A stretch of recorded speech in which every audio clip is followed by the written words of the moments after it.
Excuse me sir, इनके discharge के पहले हमें कुछ टेस्ट करने हैं। जी जी जरूर जरूर, क्यों नहीं।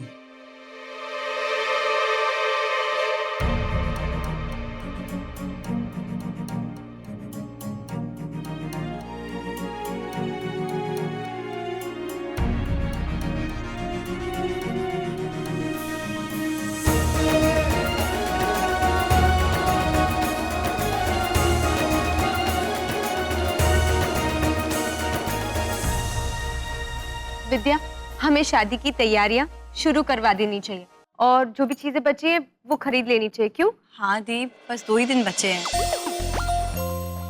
अरे प्रिंसेस आ गए। मम्मा, मेरा माँ मुझे आज बड़े पापा ने चॉकलेट दी। अरे वाह, पर ये सारी चॉकलेट्स अकेले मत खाना, सबके साथ शेयर भी करना। Okay okay. गोपी माँ को डिस्चार्ज मिल जाएगा। अब वो एकदम ठीक है। Thank God. मीरा जी, पापा कहाँ हैं? एक्चुअली मुझे अकाउंट्स की कुछ बात करनी थी उनसे। श्रवण जी, पापा जी अपने कमरे में होंगे। ठीक है। मीरा जी, देखिए ना, ये सारे कपड़े मुझे टाइट हो रहे हैं, अब इन्हें फिर से ऑल्टर करवाना पड़ेगा। अब कोई बात ही नहीं है, मैं तुम्हारे साथ चलती हूँ, जो थोड़ी बहुत शॉपिंग बची है वो भी कर लेंगे। ओके ठीक है। कि नानू बहन की शादी को लेके कितनी एक्साइटेड है, कि हर जरूरत का ख्याल रख रही है। और एक तरफ ये नानू बहन है जो दी का ही रिश्ता तोड़वाने की कसम खा के बैठी हुई है।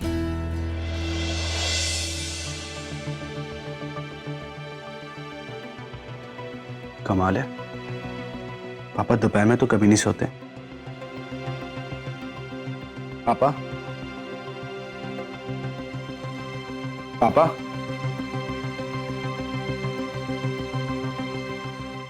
मीरा जी, विद्या जी, नानू बहन जल्दी आइए। जी श्रवण जी। विद्या जी, वो पापा को बहुत ही तेज बुखार है। मैं डॉक्टर को फोन करती हूँ। Hello doctor Shah. डॉक्टर, मैं विद्या सूर्यवंशी बोल रही हूँ। जी, मेरे फादर इन लॉ की तबीयत बहुत खराब है, आप अभी घर आ सकते हैं क्या प्लीज? जी ठीक है। क्या बोला डॉक्टर ने? श्रवण जी, वो डॉक्टर शाह तो शहर से बाहर गए हैं, पर वो किसी और डॉक्टर का नंबर भेज रहे हैं अभी। तो ऋतिका,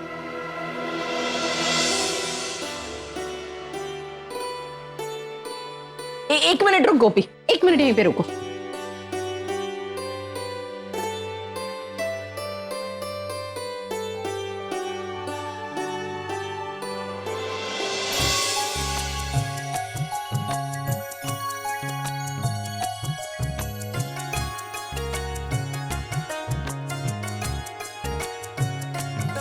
आज सही मायने में गोपी का गृह प्रवेश हुआ है। क्या मतलब? मतलब मैं समझाता हूँ। मानसी, ये लीजिए गोपी की आजादी का परवाना। मानसी के खिलाफ जो हमने केस दर्ज किया है ना पुलिस में, अमीला आंटी और कृष्णा हॉस्पिटल आए थे केस वापस लेने के लिए। तो बस ठीक मांग रहे थे तो हमने उसी का फायदा उठा लिया। वो कैसे? तो बस मैंने उनके सामने एक शर्त रखी कि अगर तुम गोपी को तलाक दोगे तो हम केस वापस ले लेंगे। उन्होंने हाँ बोल दी। बस ये देखिए।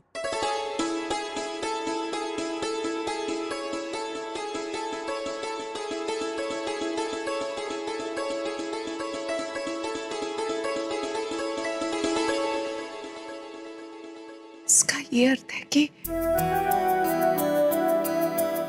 अब से गोपी आज से आजाद। अब रहीजा से दोबारा से बन गई गोपी मोदी। लीजिए संभालिए अपनी बेटी। इसीलिए तो मैंने कहा कि आज असल में गोपी का गृह प्रवेश है।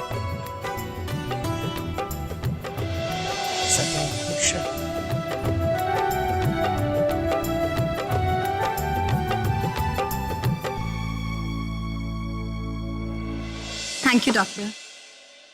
You are welcome Vidya ji. मैंने जो आपको अभी मेडिसिन लिखकर दी है, देखिए आप उन्हें रेगुलर देती रहना। आई थिंक वो 2 दिन में बिल्कुल ठीक हो जाएंगे। जी thank you so much doctor.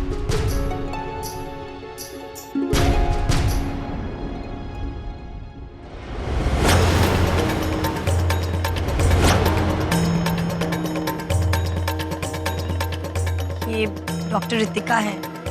Hello. Actually पापा जी को बहुत तेज बुखार हो गया था, तो इसलिए मैंने इन्हें बुला लिया। व्हाट? अब कैसे धर्म जी? अभी ठीक है पापा जी, तुम चिंता मत करो। मैं उन्हें देख के आती हूँ। शिट, ये तो वही डॉक्टर है जिससे मैंने मीरा जी कभी मां नहीं बन सकती ऐसी झूठी रिपोर्ट बनवाई थी।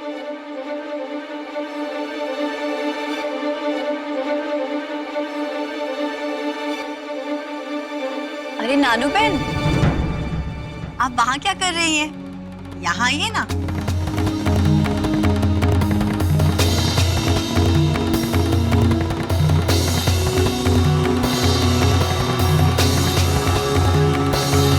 डॉक्टर, ये मेरी ननद है नैया, आप इन्हें जानती हैं? इन्हें वो एक्चुअली अब अगर इसने मना किया तो जान ना ले लूंगी इसकी। अरे भाभी, ये रितिका है, मेरे बचपन की सहेली।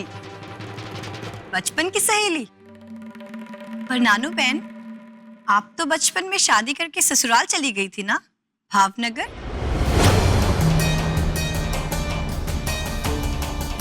हाँ, ये तो ससुराल की सहेली है। सच कहूँ तो मेरे सासरे में एक यही थी जिससे मैं अपनी सारी बातें करती थी। क्यों रितु? हाँ, वो बचपन में हम दोनों ने एक दूसरे के साथ काफी टाइम स्पेंड किया। तो अभी आप यहीं आ गई हैं रहने? जी। वैसे कमाल की बात है, आप यहाँ रहने आई हैं और अपनी इतनी खास सहेली से मिलने एक बार भी घर पे नहीं आई। कैसे आएगी? अब इसका परिवार यहाँ रहने आ गया था, लेकिन मैडम अहमदाबाद अपनी पढ़ाई पूरी करने गई थी। शुरुआत में हमारी बहुत बातें होती थी, लेकिन फिर धीरे धीरे हमारा संपर्क टूट गया, है ना रितिका? हाँ बिल्कुल। अब वो सब छोड़िए, लेकिन आज बरसों बाद हम फिर से मिल गए हैं। वैसे आप नानू बहन की इतनी खास सहेली हैं, तो मैं आपको अभी बता रही हूँ, 2 दिन बाद आपकी बेस्ट फ्रेंड की शादी है और आपको जरूर आना है। Oh wow, that's great news. मैं जरूर आऊंगी। अच्छा विद्या जी, अब मैं चलती हूँ। जी बाय नहीं।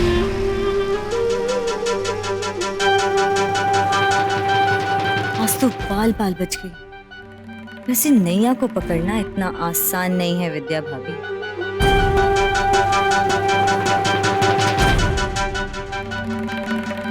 इन दोनों की दोस्ती में कहीं कुछ तो गड़बड़ जरूर है।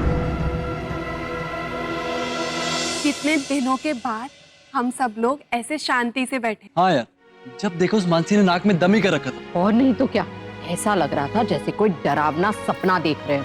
और अब कोई टेंशन नहीं, अब तो एकदम चैन की नींद सो सकते हैं, है ना विमान जी? अरे चैन की नींद से याद आया, गोपिका बहुत सुपर टाइम हो गया, 11 बज गए। अरे जग्गी जी, अभी तो फ्रूट्स खाए हैं और अभी सूप। गोपिका, ये टाइम टेबल मैंने नहीं, वो खड़ूस सिस्टर है ना नर्स, उसने बना के दिया है, तो सूप पीना ही पड़ेगा। और तो बुला लो उसको, आएगी डांट पड़ताल करेगी, फिर डांटेगी भी, फिर सूप भी पिलाएगी। वो चलेगा तुमको? इतना बेचारा नेक दिल तुम्हें नर्स मिला है जो तुम्हें एक सूप के साथ साथ हंसाएगा, वो नहीं चलेगा तुम्हें, उसकी तो कदर ही नहीं है तुम्हें। वाह जग्गी, क्या बात है, अच्छी लग रही हो नर्स। ओ मामी आंटी, फोन करूं या सूप लेके आऊं? या छोड़ो, सूप ही लेके आना पड़ेगा। अरे वाह मेरी मैडम उर्वशी, एकदम चांद की तरह चेहरा चमक रहा है। चुप कर बदमाश। हेमा, तू भी मेरी तरह बोरे बिस्तर लेके यहाँ सेटल होगी? अपना घर याद है कि नहीं? तो मैं क्या करूं? जहां मेरा बेटा रहेगा वहीं तो मैं रहूंगी ना। और वैसे भी जग्गी, अब तुझसे दूर रहना मेरे बस की बात है। तू तो अंदाजा भी नहीं लगा सकता बेटा कि इस घर में इस तरह से जब तुझे देखती हूँ तो मुझे कितनी खुशी मिलती है। अब तुझे तेरा हक मिल गया है, मेरे लिए इससे ज्यादा खुशी की बात और क्या हो सकती है जग्गी? तू भी ना मां।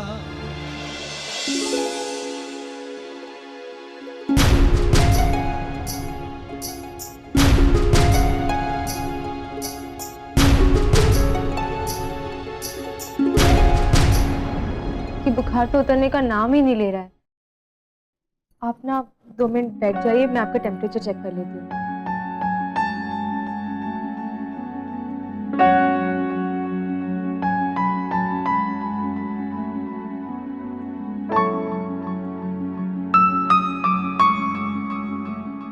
क्या हुआ? बुखार तो उतना ही है। लगता है बहुत ही जिद्दी बुखार है, तुम्हारी तरह। ठीक है, पहले आप दवाई खा लीजिए, अब मैं आपको बता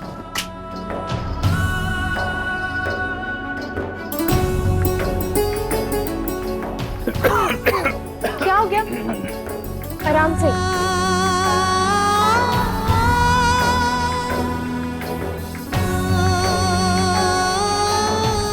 मीरा, आपको आराम की जरूरत है।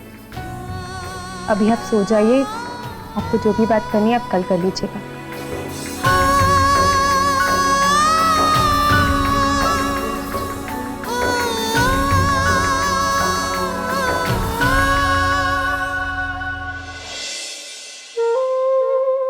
Wow, such a beautiful painting. But ये सब काम छोड़िए और जल्दी से मुंह मीठा कीजिए। पर ये मिठाई किस खुशी में? अरे आंटी जी, इस घर में इतने दिनों के बाद खुशियां आई हैं और उसका पूरा क्रेडिट ना सिर्फ और सिर्फ आपके जग्गी जी को जाता है। आई स्वेयर, अगर जग्गी जी नहीं होते तो आई डोंट नो बड़ी मॉम जी का क्या होता। क्या हुआ आंटी जी? कुछ नहीं। अब आप इस घर की मेहमान नहीं हैं, बल्कि आप भी इस परिवार की सदस्य हैं। And you know what, I am so happy कि फाइनली जग्गी जी को उनकी जगह इस घर में मिल गई। लेकिन इनकी पोजीशन का क्या? मोना, किसके सामने क्या बोलना है तुम्हें समझ नहीं है? सॉरी। जब देखो बकवास करती हो तुम। एक मिनट बेटा, जब आपने मुंह खोल ही दिया है तो फिर सच क्या है बात बता ही दीजिए। Please don't mind aunty ji, but एक घर में एक इंसान के 2 बेटे तो रह सकते हैं, लेकिन 2 बीवियां कैसे? और फिर अहम पापा जी हमारे बीच में अब नहीं रहे, इसीलिए जग्गी जी को उनकी पोजीशन जल्दी से मिल गई। लेकिन अब सॉरी आंटी जी, प्लीज आप किसी भी बात का बुरा मत मानिएगा। हम सच में आपकी फिक्र करते हैं, इसीलिए सब कह रहे हैं, क्योंकि इस घर में सिर्फ एक ही मिसेस पराग मोदी हो सकती है और वो स्थान तो काकी जी को ऑलरेडी मिल चुका है और हमेशा उनके पास ही रहे। आंटी जी, अगर आपको किसी भी बात का बुरा लगा हो तो प्लीज माफ कर दीजिएगा। नहीं नहीं, ऐसी कोई बात नहीं। और हाँ aunty ji, please don't mind, ये जो पेंटिंग लगाई ना आपने, ये बहुत अच्छी और पर्सनली मुझे तो बहुत पसंद आई। लेकिन आपको ये पेंटिंग यहाँ लगानी चाहिए कि नहीं, इसके लिए तो आपको काकी जी से परमिशन लेनी होगी, क्योंकि इस घर के सारे फैसले काकी जी ही करते हैं।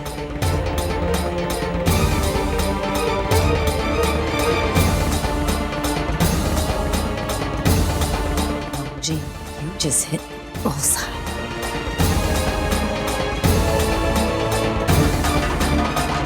इस घर में सिर्फ एक ही मिसेस पराग मोदी हो सकती है और वो स्थान तो काकी जी को ऑलरेडी मिल चुका है।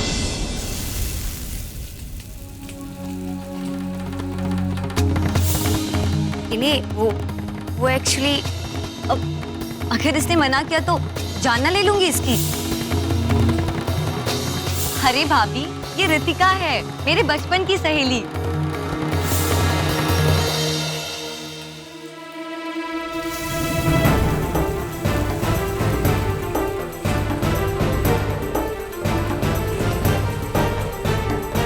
विद्या, कहाँ खोई थी? पूरा घी जला दिया। सॉरी दी, वो एक्चुअली क्या क्या हो गया है? तू क्या सोच रही है? कोई प्रॉब्लम है बता ना। अरे नहीं दी, वो एक्चुअली ना मैं ये सोच रही थी कि प्रियल को शादी में क्या पहनाऊं, तो बस उसी चक्कर में थोड़ा ध्यान हट गया। और ये खैर ये छोड़ो ना, पापा जी की तबीयत कैसी है अभी? विद्या बुखार तो अभी भी है उन्हें। आई जस्ट होप कि नैया की शादी से पहले उनका बुखार तो उतर जाए। डोंट वरी दी, पापा जी बिल्कुल ठीक हो जाएंगे।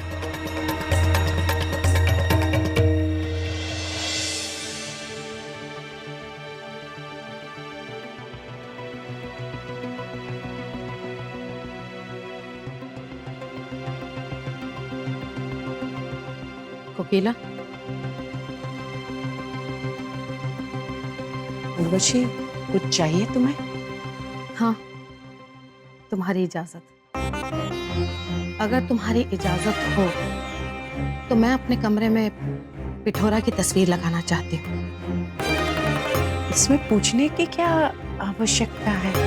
पूछने की आवश्यकता है कोकिला। क्यों? क्योंकि तुम इस घर की मुखिया हो। तुम्हारी इजाजत के बगैर यहाँ कुछ नहीं हो सकता। क्या कह रही हो? सच्चाई यही है कोकिला, क्योंकि इस घर में ना तो मेरी कोई पहचान है और ना ही कोई अस्तित्व। तुम खुद ही सोचो ना, तुम्हारे इस घर के सारे लोग, सोना मोना टोलू मोलू जितने भी लोग हैं, उन सबके सामने मेरी क्या पहचान है? वो मुझे किस नाम से पुकारेंगे? तुम कहना क्या चाहती हो, स्पष्ट बताओ। मैं सिर्फ तुम्हें तुम्हारा वादा याद दिलाना चाहती हूँ। मुझे इस घर में पूरा हक, पूरी पहचान चाहिए।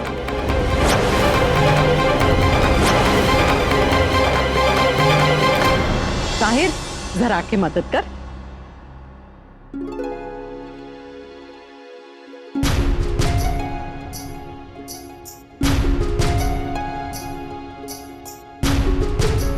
क्या हुआ गोपी, क्या सोच रही है? मुझे माँ जी को लेकर चिंता हो रही है। अरे पर क्यों? अब तो हमारे घर में कोई संकट आ ही नहीं सकता। अरे तू अब जल्दी जल्दी खाना खा ले, नहीं तो वो जग्गी आएगा और मुझे डांटेगा कि गोपिका को अभी तक खाना क्यों नहीं दिया टाइम पे, दवाई क्यों नहीं दी अब तक। हाँ मामी जी, मैं पहले कमरे में जाकर हाथ मुंह धो लेती हूँ, उसके बाद मंदिर में दिया लगा देती हूँ, फिर खा लूंगी। जी साहिर, तू सीता गीता को संभाल, मैं गोपी माँ को मंदिर लेकर जाऊँ।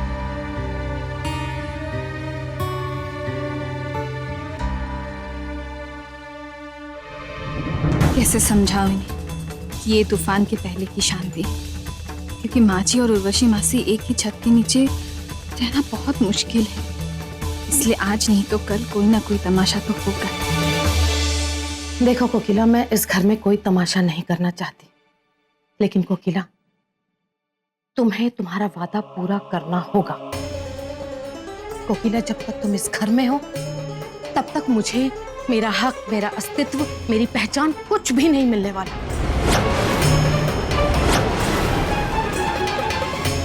तुम, मेरे जग्गी ने जो कुछ भी तुम्हारी गोपी के लिए किया है, तुम्हारे लिए किया है, उसके बदले में ये तो कुछ भी नहीं है कोकिला। अब फैसला तुम्हारे हाथ में है।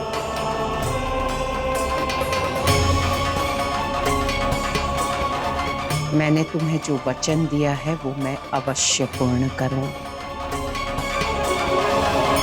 उर्वशी, गोपी सही सलामत है और इससे विशेष मुझे अपनी जिंदगी में कुछ भी नहीं चाहिए, और इसलिए मैंने तुम्हें जो वचन दिया है वो अब मैं अवश्य पूर्ण करूंगी। मैं आज ही ये घर हमेशा हमेशा के लिए छोड़कर चली जाऊंगी।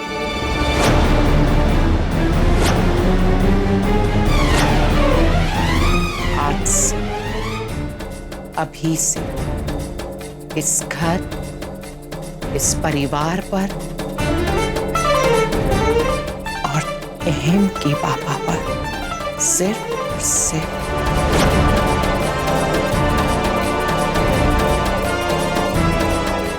तुम्हारा अधिकार